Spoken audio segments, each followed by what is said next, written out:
Fala, galera! Olá, olá. Agora sim, boa noite, pessoal. Sejam bem-vindos e bem-vindas a este Conexão Xangai de fim de ano 2023. Nós aqui de volta com Wallace Moreira, Paulo Gala, Elias Jabbour. Finalmente um Conexão Xangai com alguém em Xangai. Temos agora Elias Jabbour falando direto daquela grande cidade. Nosso querido Wallace Moreira, que agora é secretário de Desenvolvimento Industrial do Ministério do Desenvolvimento, Indústria, Comércio e Serviços. Elias Jabbour, que agora também é consultor da presidência do NDB, o New Development Bank, do qual a presidente Dilma comanda, e Paulo Gala, o nosso querido grande comentarista econômico, economista-chefe do Banco Master. Estamos aqui de volta, eu sou o André Roncalha. Quem está chegando agora, já deixa a sua curtida aqui, já compartilhe o vídeo, chame as pessoas, porque esse especial tem tudo aqui para bombar. A gente vai atualizar tudo que a gente não fala em mais de um ano e meio, quando a gente parou de fazer o Conexão Xangai. Elias Jabbour, tem gente que acha que o Conexão Xangai até hoje está funcionando, porque o YouTube vai ofertando para eles, e o pessoal tem essa linda percepção de que a gente ainda está no ar, mas é uma grande satisfação estar com vocês aqui, a minha alegria explodindo neste domingo, 17 de dezembro. Então, quero dar as boas-vindas para vocês e começar já com o nosso querido Wallace Moreira, que teve uma mudança de vida, de um salto, né, Wallace? Dizem que na natureza não há saltos, mas no seu caso, você subiu de foguete, né? Conta pra gente como está a vida, o que você anda fazendo, como tem sido, né, essa nova experiência. Boa noite, André, boa noite, Paulo, boa noite, Elias, boa noite, pessoal que está nos vendo. Uma honra estar aqui, fico muito, muito feliz mesmo. Estava com saudade de bater esse papo, a gente nunca perdeu o contato, né? A gente sempre vem conversando, dialogando, mas aqui junto, né, a gente já tem mais de um ano que a gente fez isso. Cara, assim, antes da gente parar, né, eu estava na Coreia, né, estava morando na Coreia, eu vim da Coreia para trabalhar na transição, para a reconstrução do MDIC, né, do Ministério do Desenvolvimento, Indústria, Comércio e Serviços, e logo depois eu tive o privilégio de ser convidado pelo vice-presidente, né, e ministro Geraldo Alckmin, para ser o secretário de Indústria, né? Secretário de Desenvolvimento Industrial, Inovação, Comércio e Serviços, né? Então, eu tenho tocado essa pasta, tenho auxiliado o vice-presidente, ministro, né? Na parte de indústria, na parte de elaboração de políticas públicas, trabalhando muito, cara, muito, muito entusiasmado, né? Vocês têm acompanhado, né? Vocês, particularmente vocês três, a gente tem dialogado muito. Você já falou aí que você trabalhou o dia inteiro hoje. Hoje eu trabalhei, cara. Hoje, dia domingo, é um dia normal, new normal, né? Pra mim é um normal, assim. O vice-presidente, ele trabalha muito, cara, muito. Então, assim, como a gente tem uma agenda intensa, e nas próximas semanas a gente vai lançar alguns programas de política industrial, né?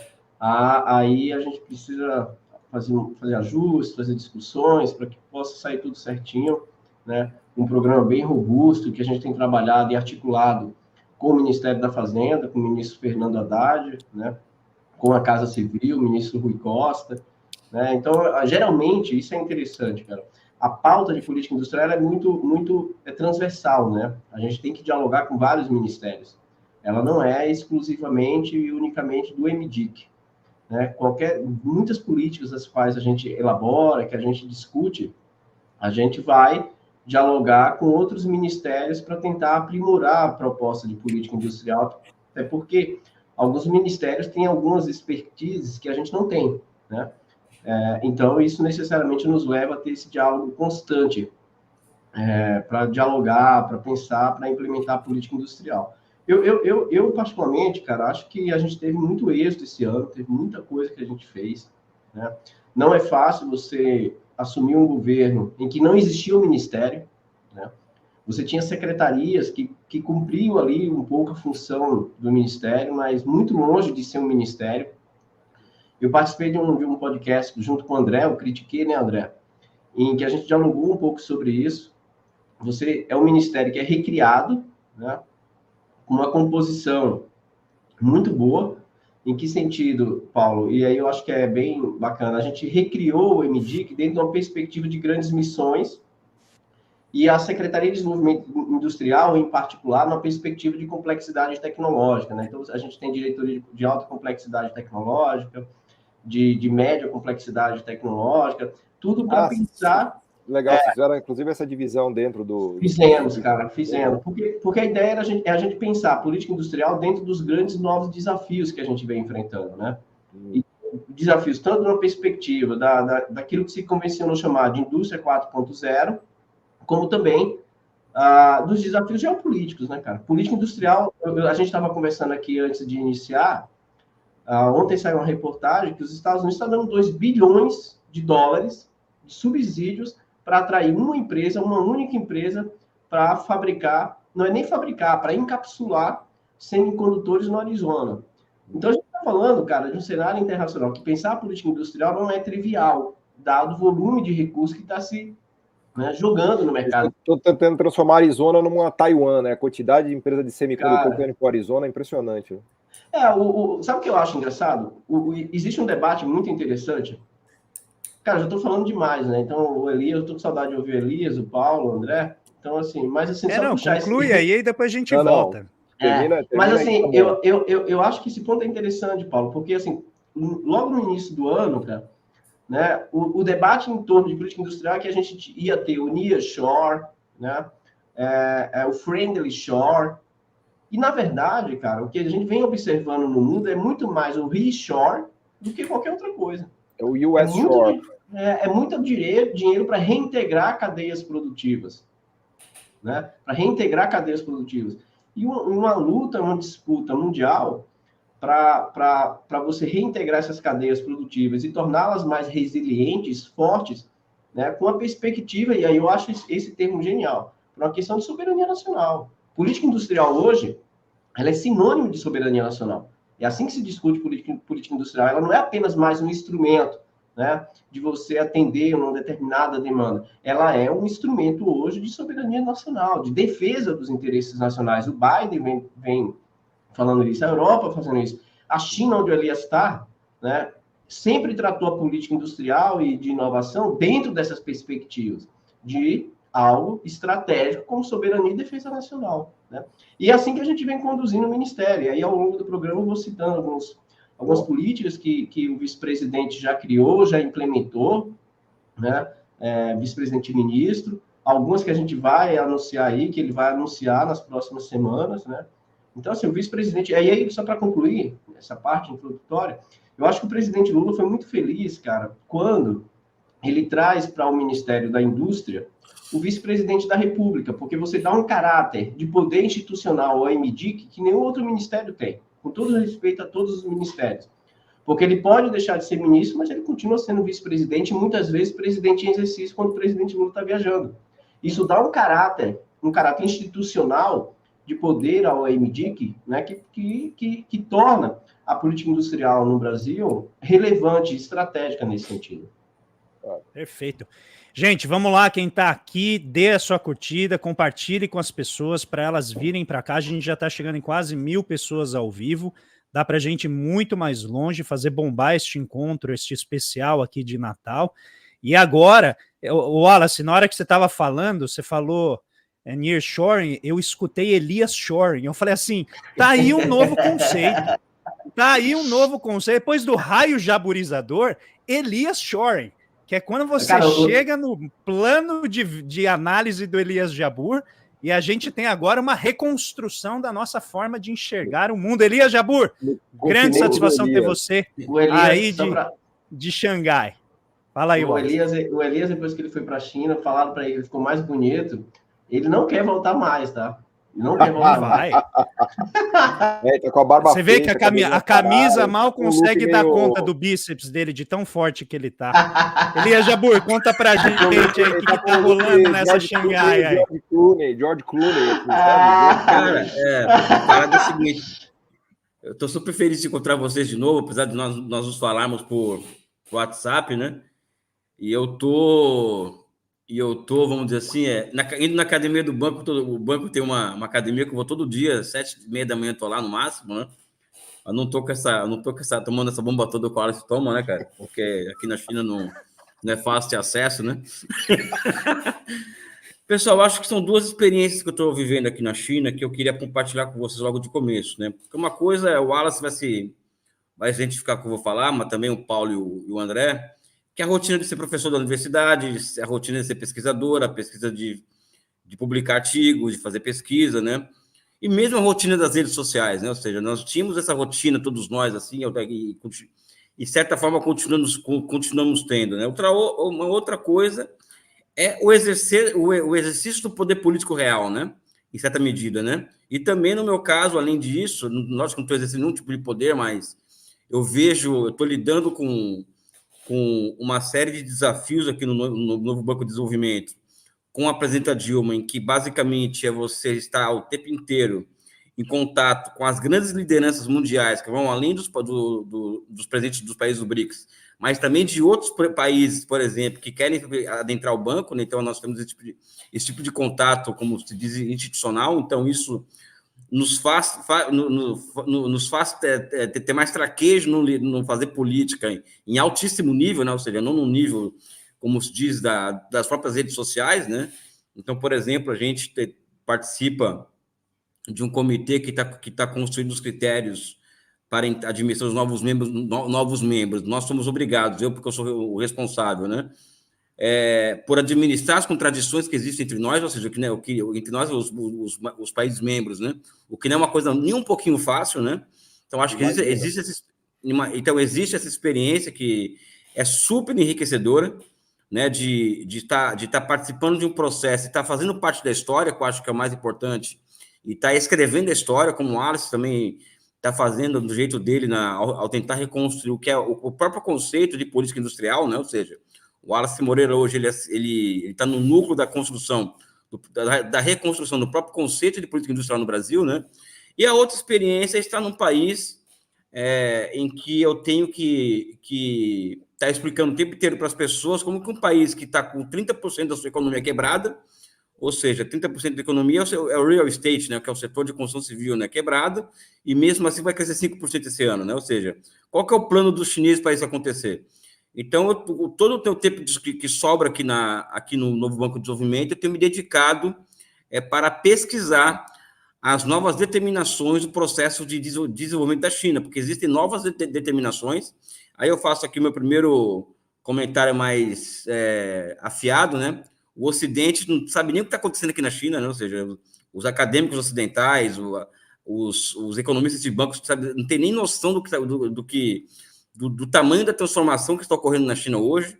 Eu posso dizer que eu tenho noção, porque além do fato de eu estar pesquisando o tempo inteiro, eu tenho contato com policymakers chineses, ou seja, aquelas pessoas que estão até próximas do presidente da China, em que eu abri canais de diálogo, em que eu posso ter mais acesso ainda a informações sobre o que está acontecendo aqui, que eu acho que é uma outra dinâmica de acumulação, que, como eu já disse e sustento no meu último livro, nenhuma teoria heterodoxa, ortodoxa é capaz de explicar isso daqui, né? Ou seja, acho que nós precisamos construir uma outra ciência social para entender a China. Eu acho que a categoria, conceito, teoria da nova economia de projetamento, que virou moda aqui na China, inclusive, ou seja, já está virando um conceito que as universidades estão estudando aqui na China, ou seja, um conceito criado por um brasileiro, né? Aqui na China já está virando assunto de debate aqui na China, né? Eu tenho sido chamado a falar sobre isso porque os chineses estão procurando, né, meios de explicar, meios de explicar qual que é o conceito que se manifesta aqui no movimento real deles, né? Eles produzem teoria o tempo inteiro. Estou num país em que aqui só se fala em ciência, ou seja, não existe solução fora da ciência, né? E agora o lançamento de um conceito que é o conceito de desenvolvimento centrado no povo, né? Então não é mais aquela urbanização, André, que como foi nos últimos 20 anos, pautado na construção de apartamentos, ou seja, Evergrande, nos últimos 10 anos, somente foram construídos 70 milhões de apartamentos. Hoje é um processo de urbanização que está sendo pautado pela centralidade da construção de valores de uso nas cidades que vão abrigar mais 11 milhões de pessoas por ano desde o ano passado. Ou seja, se em 10 anos a China urbanizou 200 milhões de pessoas sem criar uma única favela, nos próximos anos serão algo em torno de 110 milhões de pessoas a serem urbanizadas, mas já sobre um novo conceito de urbanização que está sendo construído. E em cima desse novo conceito de urbanização, além do papel crescente das indústrias de alta e altíssima tecnologia, que é o que está explicando, em grande medida, a medida do governo ter furado a bolha imobiliária, né, de forma que, no lugar dessa bolha, entre dois grandes setores da economia. Primeiro, que é esse setor mais ligado às tecnologias de ponta, que vai ocupando espaço, o espaço que é ocupado pelo setor de construção civil, e também as indústrias de valores de uso, ou seja, as indústrias voltadas à construção de bens públicos aqui na China. Então, acho que essa é uma transformação. Foi o próprio governo que furou a bolha imobiliária, dá para dizer isso? Dá para dizer, porque eles ultrapassaram as chamadas 3 linhas vermelhas, né, que o Xi Jinping colocou em 2015, né, que tem a ver com endividamento, sobrecapacidade, etc. Né? Então, foi o governo que furou a bolha para quê? Para recompor a economia chinesa. A economia chinesa hoje está sendo recomposta em outros termos que os acadêmicos ocidentais, os jornalistas de banco, os economistas de banco do Ocidente, não estão nem dando conta dessa transformação. E é isso por enquanto, né? Saudade de vocês, muita saudade de vocês, vamos conversando por aqui. Elias, deixa eu aproveitar, eu já vou passar a palavra para o Paulo, mas eu queria só aproveitar aqui que você falou dessa reestruturação e redirecionamento da economia chinesa, e existe aqui no Ocidente, evidentemente, essa demanda que se faz sobre a política econômica da China, que faça uma migração da dependência com relação às exportações, né, para atingir o ritmo de crescimento econômico, para o consumo interno, para o consumo doméstico, para o mercado interno. E, de certa forma, a China ela consegue trabalhar essas duas dimensões de uma maneira que não é muito clara para a gente, porque quando você olha nos dados, a impressão que dá é que isso não vai ocorrer tão cedo, tão rápido. Como que você vê essa demanda e como que você vê a reação aí dentro, né, dessa demanda que vem do Ocidente? Cara, então, essa aqui é uma questão, porque, por exemplo, eu, Elias, eu não trabalho com essa separação de uma economia que é investimento, consumo e externo. Eu não trabalho com isso. Trabalho com a visão marxista de desenvolvimento econômico, que é o quê? Uma economia deve ser observada a partir do nível da elevação ou não da sua produtividade do trabalho. Até porque investimento e consumo não é política de soma zero. Se fizer o que os economistas ocidentais querem que faça, ou seja, trocar o investimento pelo consumo, acontece um desastre na economia chinesa. Se hoje você perde 4, 5% de taxa de investimento em relação ao PIB, achando que o consumo vai entrar no lugar disso, é um desastre, até porque o consumo está diretamente ligado aos investimentos. Não existe uma relação, não existe jogo de soma zero entre investimento e consumo. Além do mais, nunca a China foi um modelo exportador na sua vida, nunca foi, não cabe nunca foi um export-led a China. A China nos anos 80 foi uma economia, agora eu vou fazer minha concessão keynesiana aqui, uma economia baseada em consumo, a partir da década de 90 ela foi sendo cada vez mais uma economia baseada em investimento. As exportações nunca foram um elemento da demanda agregada, vamos dizer assim, que fosse fundamental para a economia chinesa. Eu acho que existe uma estratégia. Você não acha que foi fundamental 40%? Poxa, Elias. Eu acho que não humilha o Brasil, não humilha o Brasil, assim, porque a China, com as exportações não sendo importantes, é tipo 5 vezes a brasileira. Hoje está em 25%. Deixa eu me explicar melhor, Wallace. Só para tirar a dúvida, tá? Hoje é em 25%, com proporção do PIB, se não estiver errado. Já chegou a 40%, 42%. Agora, a taxa de investimento é acima de 30%, eu concordo com você. Que o dinamismo chinês é puxado pela taxa de investimento, a demanda agregada. Mas as exportações são relevantes. São relevantes, mas elas não estão grudadas, elas não estão fora de uma totalidade que envolve a taxa de investimento. Sem taxa de investimento não tem exportações, entendeu? É isso que eu estou querendo colocar. Não, sim, eu concordo, mas assim, dizer que as exportações não tem um papel estratégico para a China, entendeu? Eu acho que é esse ponto. As exportações, assim, como fim em si mesmo, Wallace, podemos discutir. Agora, eu acho que o papel estratégico das exportações está onde? Na formação de reservas cambiais, né? Aliás, eu acho que o que é estratégico para a China não são as exportações, é o sistema nacional de planejamento do comércio exterior. Eu acho que vai muito além das exportações. Eu acho que existe um sistema nacional de planificação do comércio exterior que envolve exportações, etc., que isso sim tem centralidade, eu acho. Eu acho que as exportações em si, Wallace, é um bom debate esse, né?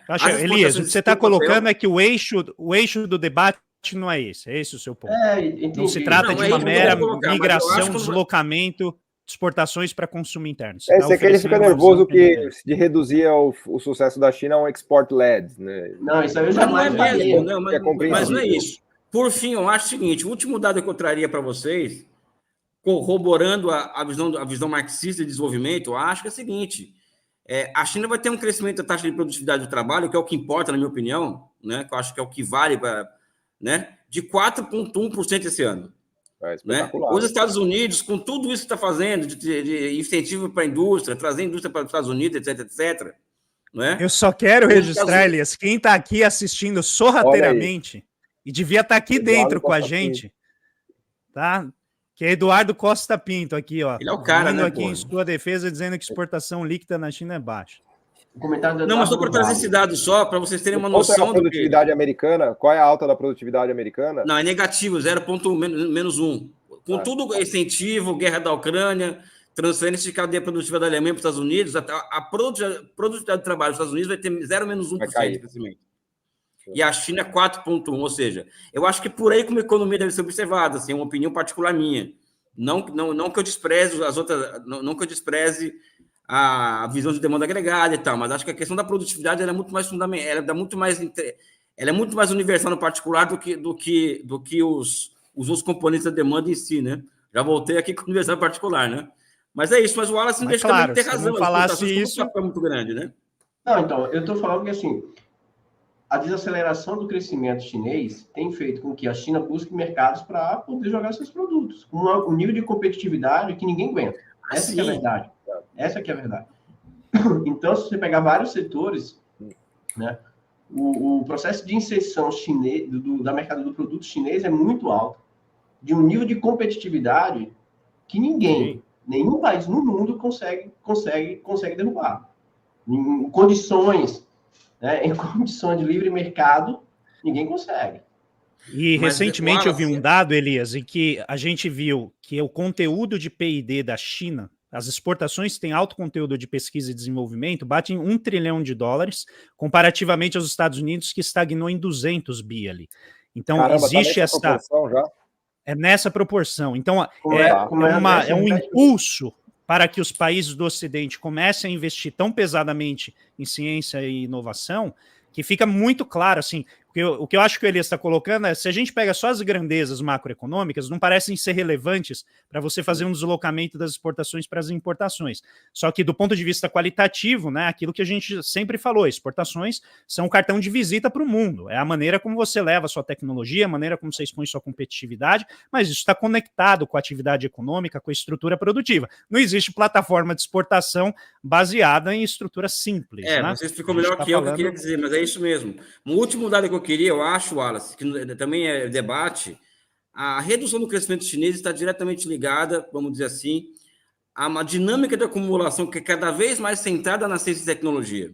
Antigamente você crescia investindo em casa, em apartamento, em estrada, ferrovia. Hoje você cresce investindo em ciência e tecnologia. E evidentemente, que como é um setor em que você coloca muito recurso, o resultado nem sempre é aquele esperado, o crescimento vai ser menor. Né? Ou seja, existe essa curva, vamos dizer assim, que pouca gente leva em consideração quando fala da tal desaceleração chinesa, que na verdade ela é expressão de uma mudança de dinâmica de acumulação que é muito baseada em altíssimos, em queimar dinheiro em praça pública, né? Vamos falar aqui um palavrão para os ortodoxos, né? Queimar dinheiro em praça pública para poder investir, para poder alcançar a fronteira tecnológica, que não é fácil, né? De cada 10 tentativas de invenção, inovação, 9 dão errado, né? Você parece que esse é o cálculo. Em número de patentes, a China já supera os Estados Unidos, né? Que está ligado a esse dado que o André falou, de ter 5 vezes mais exportação.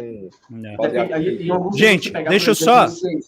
Em 6G, a China lidera um negócio absurdo, assim, né? Eu quero só fazer aqui referência a um seguidor nosso, o Renan, que foi muito gentil mandar aqui o superchat, colocou, fico super feliz com o sucesso de todos vocês, a influência de vocês é muito benéfica para o nosso amado Brasil, em 2021 iniciou o mestrado em economia impulsionado pelo Conexão Xangai. Isso a gente tem escutado o Brasil afora. Muito obrigado, Renan, por esse depoimento tão importante. Isso realiza a gente, deixa a gente muito feliz. E a gente tem recebido esse carinho, esse amor Brasil afora, por onde a gente vai, e a gente também quis vir aqui fazer esse especial de Natal, de fim de ano, também em homenagem a todo mundo que dá apoio para a gente, que se coloca a debater, não necessariamente concordar com a gente, mas se coloca a debater, que se viu estimulado a estudar a economia, a correr atrás. Então fica aqui, né, um pouco também da nossa retribuição. Indo agora para você, meu querido Paulo Gala, você que foi a primeira baixa muito sofrida, muito pesarosa para nós. Como que você está vendo esse novo cenário? A gente teve aqui um ano, né, pegando aqui como referência o Brasil, mas você tem acompanhado muitos eventos que têm acontecido lá fora, como isso impõe limites, oferece oportunidades para o Brasil em termos de investimento, mas também limites em termos da política monetária. Você vem acompanhando de maneira brilhante aquilo que está acontecendo nos Estados Unidos. Então, seria muito legal a gente ter aqui o nosso querido Paulo Bazuca, como sempre, trazendo a análise dele do cenário econômico. Está contigo, meu irmão. Bom, antes de mais nada, dizer que estou muito feliz de reencontrar vocês aqui nesse contexto, né, nesse ambiente. A gente continua com a nossa amizade, conversando por WhatsApp, se encontrando por aí, Brasil afora. Né? Esses dias eu encontrei com o Wallace num seminário de manhã, ele estava em São Paulo, ia almoçar em Curitiba e dormir em Brasília. Agora ele visita basicamente 4 ou 5 estados por dia, em média, né? E trabalha sábado e domingo, né? Mas, enfim, muito feliz de estar com vocês aqui. Elias, já amanheceu aí? Como é que tá? Já amanheceu. Eu tenho 2 perguntas. Se amanheceu e se está nevando em Xangai. Como é que está a temperatura? Aqui não neva, né? Mas está menos 1 grau hoje, nesse momento. Nossa, menos 1 grau. Aqui em São Paulo está 35 graus. Ipanema lotado. À noite. Mas vamos lá, a conversa está muito boa aqui. Estava ouvindo já o debate aqui entre o Elias e o Wallace. Eu queria trazer mais alguns elementos aí para essa conversa, né? Especialmente para pensar o Brasil, né? Que acho que é um privilégio poder conversar com vocês 3 sobre Brasil, né? Debater Brasil e refletir sobre o Brasil de todas essas perspectivas, né?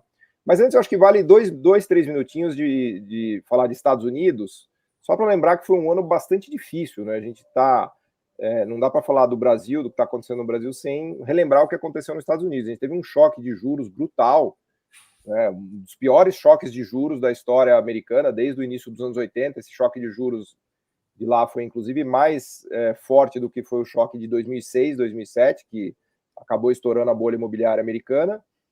E o Brasil foi muito bem nesse choque de juros, né? Então, eu só queria retomar a dificuldade que o mundo está vivendo, porque no Brasil foi até meio esquisito o Brasil passar tão incólume, né, por esse choque de juros americano. Basta ver o que está acontecendo com a Argentina, com Turquia, que são países que estão assim, numa situação bastante dramática, né? A boa notícia é que esse choque de juros passou e os juros já vão começar a cair ano que vem. Inclusive, nessa última reunião do Banco Central americano, eles, como se diz por aí, eles quase que entregaram a rapadura, né? Falaram que vão começar, provavelmente, cortar a taxa de juros já o ano que vem. Isso deve aliviar muito o cenário para o Brasil, né? E a gente deve ter um ano, talvez, até melhor por conta disso, né? O cenário externo do ano que vem, acho que vai ser bem mais tranquilo. E China também, né? Até seguindo o que o Elias está falando, a China deve conseguir crescer esse ano, sei lá, quase 5%, o ano que vem também. Isso ajuda muito a vida brasileira, né? Aliás, juro caindo nos Estados Unidos e China crescendo, são 2 notícias fantásticas para o Brasil, né? Agora, eu queria retomar a discussão do que o Wallace começou fazendo de política industrial, que o Elias também colocou, que eu acho que é a grande discussão para o Brasil. Eu acho que é a discussão mais importante, né? E ainda bem que a gente tem, inclusive, o vice-presidente da República envolvido nisso, né, Wallace? Bem lembrado, né? Não é qualquer ministério que tem o privilégio de ter como ministro o vice-presidente da República, né? O vice-presidente da República é o vice-presidente da República, né? E eu vou dar 2 ou 3 palavrinhas aqui sobre conjuntura brasileira e devolvo para vocês para a gente tocar essa discussão, né? Até aproveitando para passar um pouco da minha visão de Brasil. A gente vai crescer esse ano algo como 3%, e eu acho que o ano que vem dá para crescer 2%, talvez até um pouco mais. O desemprego caiu para 7,5% esse ano no Brasil, 7,6%. Nós estamos com o menor desemprego desde 2013. Tá? tem subemprego aí, são empregos de baixa qualidade, e já eu quero falar disso, mas eu vejo nos próximos 2 anos o Brasil chegando com um desemprego próximo de 5%. Eu acho que a gente vai chegar de fato no pleno emprego. A gente criou esse ano quase 2 milhões de empregos formais pelo CAGED.